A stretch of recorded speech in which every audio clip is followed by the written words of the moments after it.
Good morning, my dear students. How are you? I am fine. I am MD Akas Ali, Assistant Head Teacher, Jogaruddin High School, Muktagacha Mymensingh.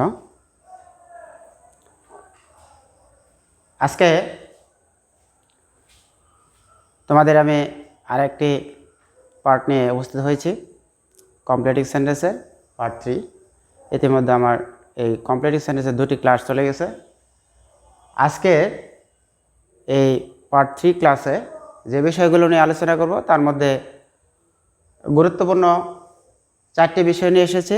আমার বিশ্বাস যদি মনোযোগ সহকারে আমার ক্লাসটি দেখো এবং অনুসরণ করো তাহলে তোমরা এই বিষয় সম্পর্কে পরিষ্কার ধারণা পাবে। ওকে, একটু খেয়াল করো। প্রথমে আমি আসছি to. এর আগের ক্লাসে পার্ট 2তে আমি তোমাদের that এর যে আলোচনা করেছি তার সাথে এটার একটা সম্পর্ক আছে, সুন্দর সম্পর্ক আছে। that যে অর্থ দিবে to একই অর্থ দিবে। হাবোধক আর নাবোধক দুটিই থাকবে। যেমন আমি একটা এক্সাম্পল দিচ্ছি, তারপর তোমাদের স্ট্রাকচারের দিকে যাচ্ছি। that এর একটি এক্সাম্পল থেকে আসি আমি। He is so weak that he cannot walk. একটু খেয়াল করো, সে এত দুর্বল যে সে হাঁটতে পারে না। আমি তে নিয়ে আসছি এই সেন্টেন্সটি। He is too weak to walk. অর্থ কি দাঁড়ালো? সে হাঁটতে অত্যন্ত দুর্বল, তার মানে সে হাঁটতে পারে না, অর্থটা নেগেটিভ। একটু খেয়াল করো, এই দুইটা বাক্যের সাথে তোমরা একটু কম্পেয়ার করার চেষ্টা করো, তাহলে একটু সহজে বুঝতে পারবে। সে এত দুর্বল, হাঁটতে পারে না, সে হাঁটতে অত্যন্ত দুর্বল মানে হাঁটতে পারে না। ওকে, নাও let us main structure. that means এখানে একটা অ্যাডজেক্টিভ থাকবে। অ্যাডজেক্টিভের পরে তোমাকে যে কাজটি করতে হবে, টু থাকবে, নাও থাকতে পারে, তারপরে একটি অর্থবোধক সুন্দর ওয়ার্ড তুমি ব্যবহার করবে, সেটা ভার্ব। রান হতে পারে, ওয়াক হতে পারে। সেই ক্ষেত্রে যে কাজটি করবে, তোমার নিজের মতো করে লেখার চেষ্টা করবে, তোমার নিজের মনের ভেতর থেকে সুন্দর একটু ওয়ার্ড বের করবে।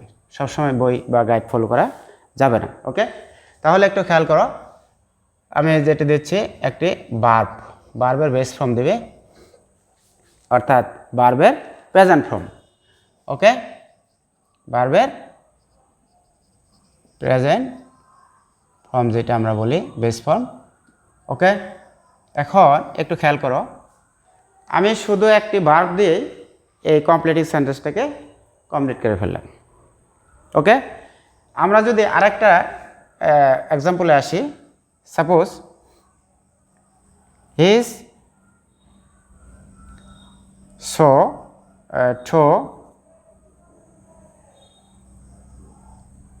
honest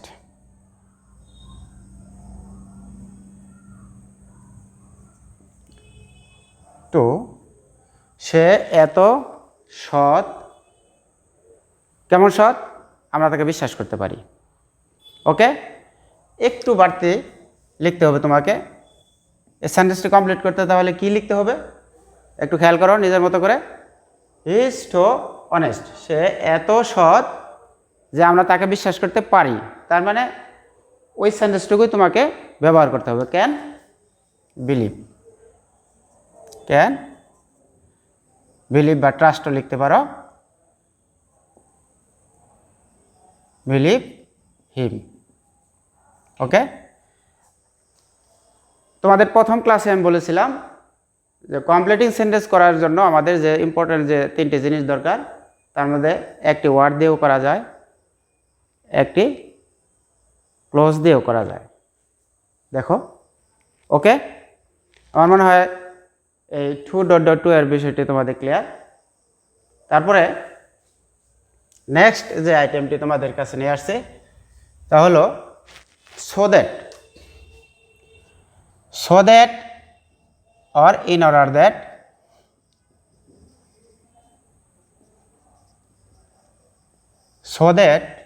অর্থ, যার বাংলা অর্থ হলো যাতে। এখানে একটা গুরুত্বপূর্ণ বিষয় হলো যে আমাদের এই বাক্যটি করার আগে চিন্তা করতে হবে যে আমরা so that-টা সবসময় বাক্যের মাঝখানে থাকবে, এটা কখনোই বাক্যের প্রথম থাকবে না। কাজেই আগের অংশ তোমাকে পূর্ণ করতে হতে পারে, so that-এর পরের অংশও পূর্ণ করা লাগতে পারে। সেই ক্ষেত্রে তোমাকে যে জিনিসটি প্রথমে লক্ষ্য করতে হবে সেটি হলো যে আগে যে টেন্স থাকবে পরের বাক্য সেই একই টেন্সে তোমাকে করতে হবে। যদি প্রেজেন্ট টেন্স থাকে প্রেজেন্ট টেন্সই হবে, অর্থাৎ যখন তুমি মডাল ভার্ব ব্যবহার করবে ক্যান, শ্যাল, উইল, মে এগুলো বসবে। আর যদি পাস্ট টেন্স থাকে so that-এর আগের বাক্য, তাহলে পরের বাক্যটা তোমাকে কি করতে হবে, পাস্ট টেন্সে করতে হবে। অর্থাৎ মডাল টু বি ভার্ব যখন বসাবে তখন কুড, মাইট, শুড, ওট এগুলো বসবে। সাধারণত ওট বা কুড ব্যবহার করার চেষ্টা করবে, so that-এর পরে এই দুইটা শব্দই অ্যাপ্রোপ্রিয়েট।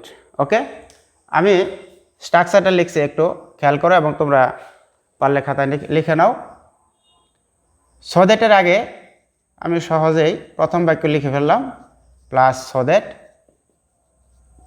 প্লাস দ্বিতীয় বাক্য। দ্বিতীয় বাক্যের স্ট্রাকচারটাই আমি দিচ্ছি কারণ সাধারণত এই আগের বাক্যটা দেওয়াই থাকে।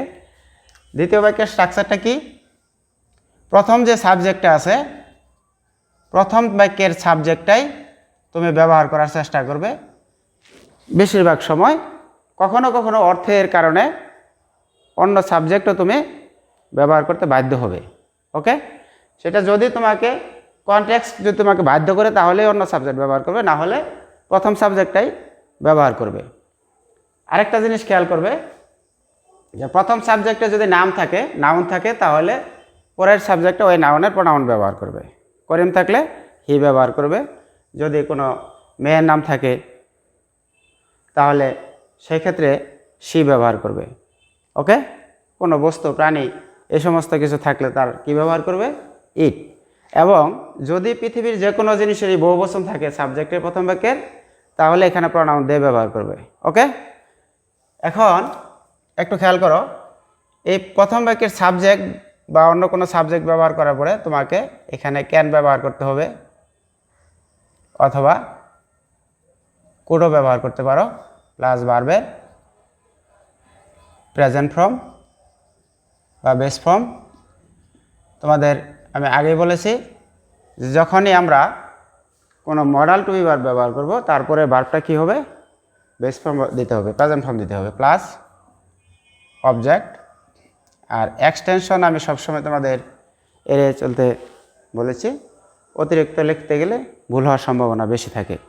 কাজে এক্সটেনশনের কোনো দরকার নাই, শর্ট সিম্পল সেন্টেন্স দিয়ে বাক্যগুলো কমপ্লিট করবে।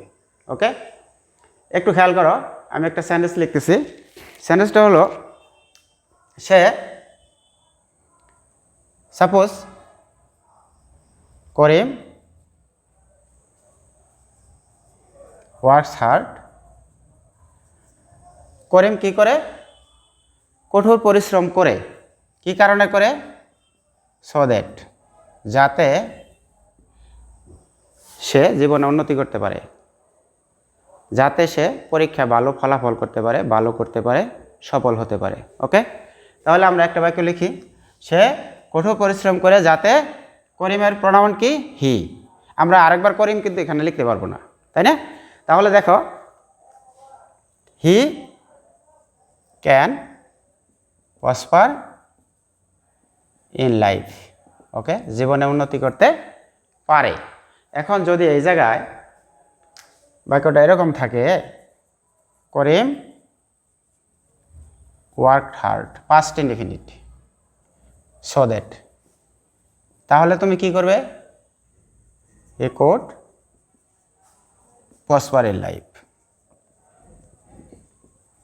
ওকে, দেখো আমার মনে হয় এই দুইটা সেন্টেন্সের মধ্যে যে পার্থক্যটা আছে সেটা পরিষ্কার।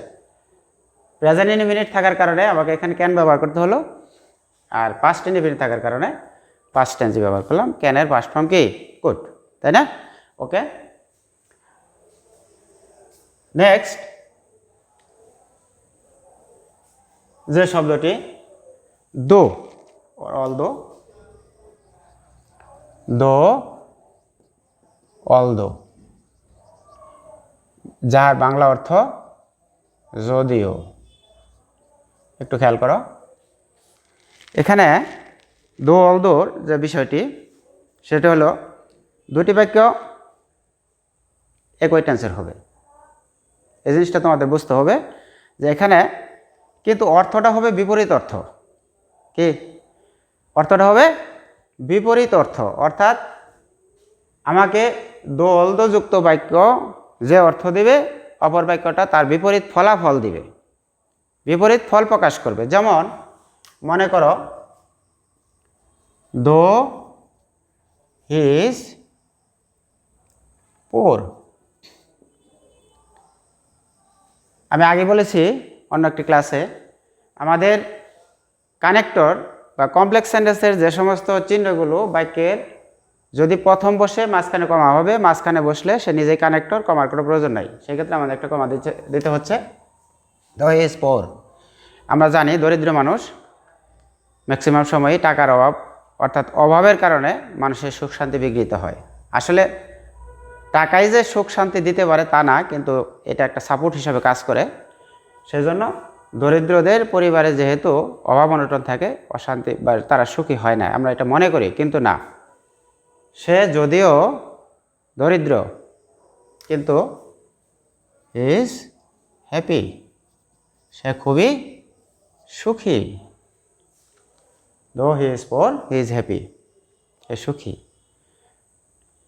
এরকম আরও লিখতে পারো, though or although he is weak in English. যদিও সে ইংলিশে দুর্বল, কিন্তু সে ফেল করবো না, ফেল করেনি, সে কী করেছে? এ প্লাস পেয়েছে, তাই না? তাহলে সে যদিও ইংলিশে দুর্বল, সে পরীক্ষা ভালো করে, তাই না? He gets good marks in English. দেখো, সে ইংলিশে দুর্বল থাকলেও ইংলিশে মার্কস বেশি পায়। কী কারণে পায়? বোঝা কঠিন। হয়তো তোমরা নকল করো, সবসময় নকলের এই চলবে, ঠিক আছে? ওকে, কারণ নিজের ক্ষমতা বলে, নিজের জ্ঞান দিয়ে সার্টিফিকেট অর্জন করলে যে সার্থকতা আর যে অর্জন আনন্দ, সেটা দেখে, অন্যটা দেখে নকল করে চুরি করে হয় না। কাজে ওগুলো করবে না। তোমরা আদর্শ ছাত্র, আদর্শ ছাত্রের মতো কাজ করবে। ওকে, নাও আরেকটি গুরুত্বপূর্ণ একটি সেন্টেন্স নিয়ম নিয়ে আসছে আমি। It is time, it is time or it is high time. একটু খেয়াল করো, গুরুত্বপূর্ণ। ইহাই উপযুক্ত সময়। ইহাই, ইট ইজ টাইম, ইহা সময়। ইট ইজ হাই টাইম, ইহাই উপযুক্ত সময়। এই সেন্টেন্সটা করার তোমার কয়েকটা বিষয় আছে। সবচেয়ে গুরুত্বপূর্ণ বিষয় হলো এখানে এটা সময়, কিন্তু যখন হাই টাইম বলবে এটা একেবারেই গুরুত্বপূর্ণ সময়, মানে হাই দেওয়া একটু জোর বোঝানো হলো, ঠিক আছে? এখন এই ক্ষেত্রে দুটি বাক্য লেখার চেষ্টা করবে। হাই টাইমের পরে তোমাকে দুটি বাক্য লিখতে হবে। কীরকম দুটি বাক্য? ইট ইজ হাই টাইম একটি সেন্টেন্স, বা ইট ইজ টাইম, পরের সেন্টেন্সটি সবসময় পাস্ট ইনডিফিনিট টেন্স হবে। কী হবে? Past indefinite tense. সেই ক্ষেত্রে তোমাকে যে কাজটি করতে হবে, ইট is time we went to home. একটু খেয়াল করো, ইহা বাড়ি যাওয়ার সময়, বলতে পারো ইহা বাড়ি যাওয়ার সময়। তারপরে আমরা বলতে পারি ইট ইজ হাই টাইম ওই গেভ আপ স্মোকিং, ধূমপান ত্যাগ করার উপযুক্ত সময়। হ্যাঁ, আরেকটি বিষয় এখানে তোমাদের না বললেই নয়, ইট is time to start work, এভাবে লিখতে পারো, ইট is time to start work, ইহা কাজ শুরু করার সময়। এখন এই সেন্টেন্সে কিন্তু দুটো বাক্য নেই, উপরে দুটোতে দুটা বাক্য দিয়েছি, আর নিচের বাক্যে দেখো টু দ্বারা সেন্টেন্স কমপ্লিট, ফর দ্বারাও করা যায়। সেই ক্ষেত্রে আমি যে নিয়মটি বললাম যে ইট ইজ টাইম বা ইট ইজ হাই টাইমের পরে পাস্ট ইনডিফিনিট টেন্স দ্বারা একটি বাক্য কমপ্লিট করবে অর্থবোধক, কিন্তু এখানে তা করা হয়নি। সেই ক্ষেত্রে তোমার যে কাজটা করতে হবে সেটা হলো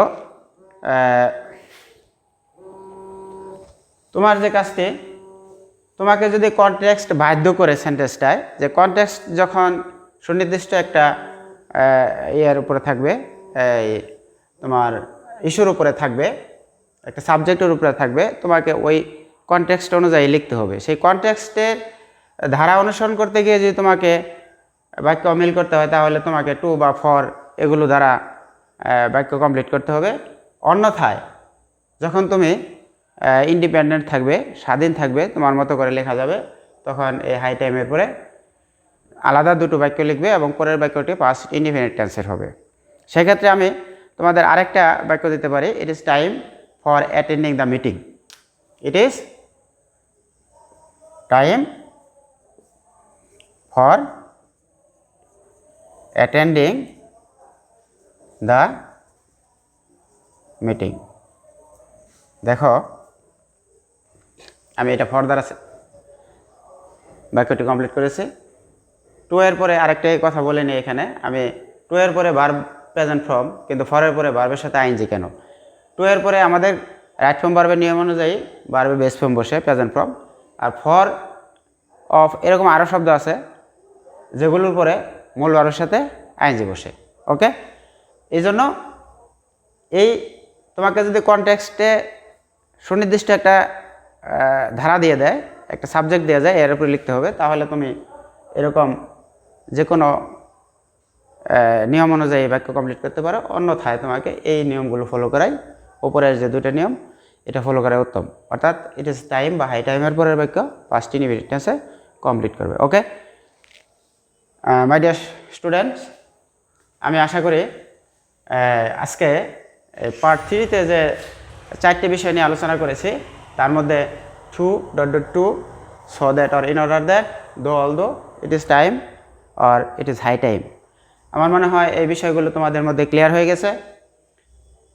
তোমরা আমার এই ক্লাসগুলো একবার দুইবার চেষ্টা করবে, দু একবার দেখে ক্লাসটি যাতে সুন্দরভাবে বুঝতে পারো। আমি আশা করি তোমাদের এই বিষয়গুলো ক্লিয়ার হবে এবং কমপ্লিট সেন্টেন্সের এই নিয়মগুলো ফলো করে সুন্দর বাক্য তৈরি করতে পারবে এবং পরীক্ষায় তোমরা ভালো মার্কস পাবে। তো আজকের জন্য এখানে শেষ প্রিয় শিক্ষার্থীরা, আবার দেখা হবে। এ পর্যন্ত তোমরা ভালো থাকো, সুস্থ থাকো, আল্লাহ হাফেজ।